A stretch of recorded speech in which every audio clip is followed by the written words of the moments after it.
I feel like every film has something kind of to say about the state of the world. What is Avengers Infinity War saying about the state of our world? The movie itself will say it better than us, but yeah, we can. We do. talk I to mean, it we a like little bit. thematics in these films. I mean, I think it's important.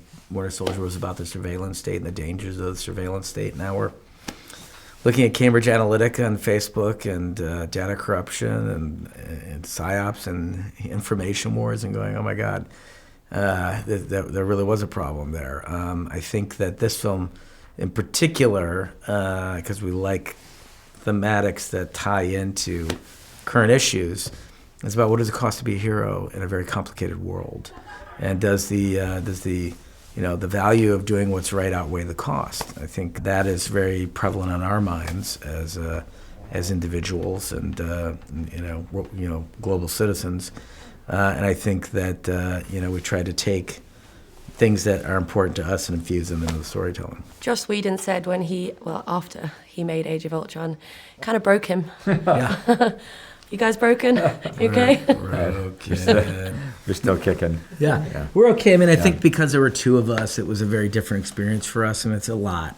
He's writing, he's directing, he's doing it all. He's going home at night and reworking the script. But there's two of us, and it'd be hard enough to try to accomplish one of these movies in a year.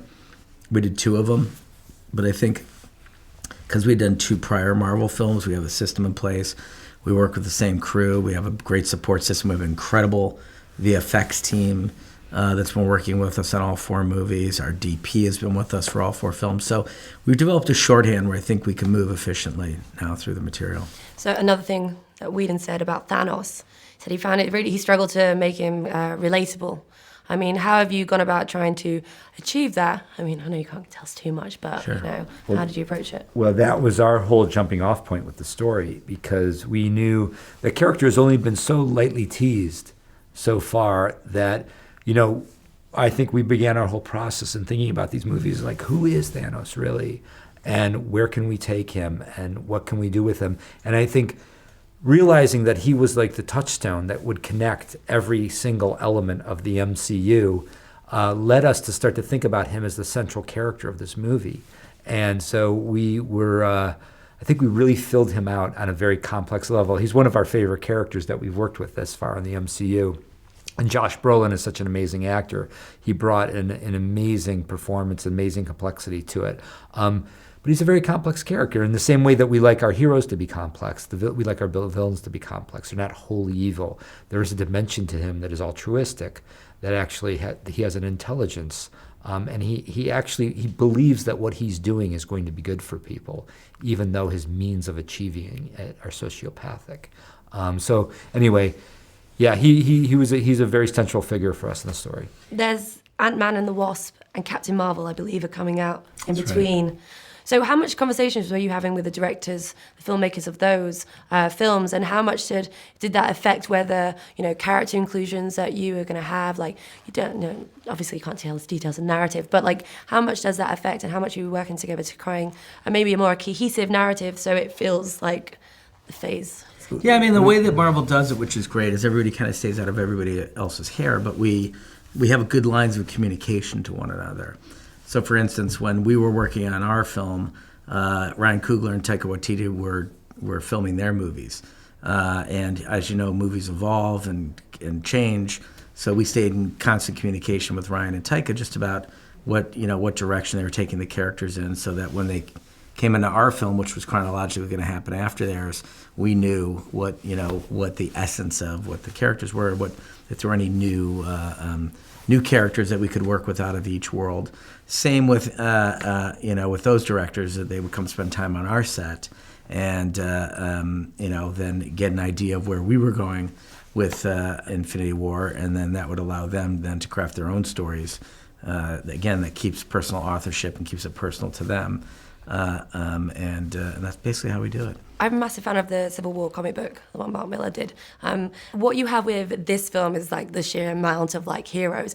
Now, obviously in hindsight now, when you have this amount of heroes, would you have liked to maybe have thrown a few more of them into Civil War? Because there's just so many in that one as well. It's hard to second guess. Again, that's part of the beauty of these movies is that there's so many different directions that you can go. There's so many different choices you can make. And I think that's part of the fun of the process for Joe and I is just like in those early days, feeling out where we want to go with a movie, sitting with Marcus and McFeely, the writers, talking through all the possibilities. And like once you center on a road and just running with it. Yeah, I don't think we have any regrets about the choices we made. I think we're very happy with it. But yeah, the material is sort of infinitely malleable. This is really random. Something came up saying it's Silver Surfer, like on a Metacritic site said Yeah. Silver Surfer with like this kind of actors. Like, what is that about? How did it even like kind of happen? Do you know? I don't anything think about we own Silver Surfer, so Yeah, no, I didn't think- do it. Right. But you know, it's sort of fan wish fulfillment, and you know, look, if this Disney Fox deal goes through, there's gonna be a lot more characters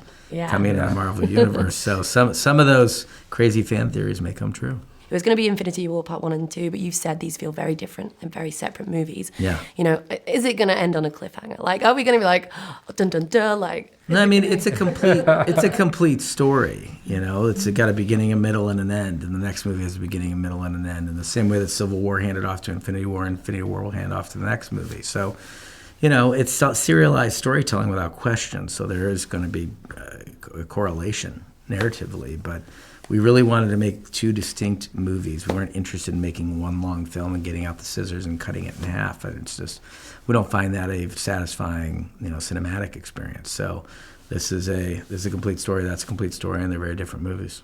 In some of the movies, at the very end, if you stay till the end, past post-credits, it says, you'll see the Avengers back in this movie. Is that when you're going to reveal the title? Is that like premiere? No? It's going to be quite some time before we reveal the title. We need people to see this movie, digest this movie, and then, you know, we can tell them what the next story is they're going to see. Obviously, you do have so many characters, and you probably had like a wish list of far more than actually appeared in the movie. Are there any ones that you can tell us that you didn't manage to... I mean, I don't know. We look at that poster. It's like, who's left? I think I don't know who we didn't get. I think we are just struck with, I think we're, you know, the amount of people we were able to work with, which is like, I think an unprecedented number of characters in a single film. I don't know that anyone has ever seen a movie like this before. And I think that we're just sort of, we're grateful for the opportunity to bring the people to the table who we were able to, you know. How drastically different will Phase 4? 4 we on now? Yeah. Yeah, how drastic? Because I Pretty feel like we've done drastic, 10 I years of think, yeah. Thanos. What can we expect next? Is it going to be massively different? I think massively Yeah. different. I think that, you know, it's like this is the, you know, if Marvel's been writing a book for 10 years, this is the end of the book. And then someone's going to go write a new book. Who knows what that new book will be, but it's going to, you know, this is an ending, and then that'll be a new beginning. Kree Scrolls, yeah? That's right. Wink if it's yes. There's lots of stuff coming.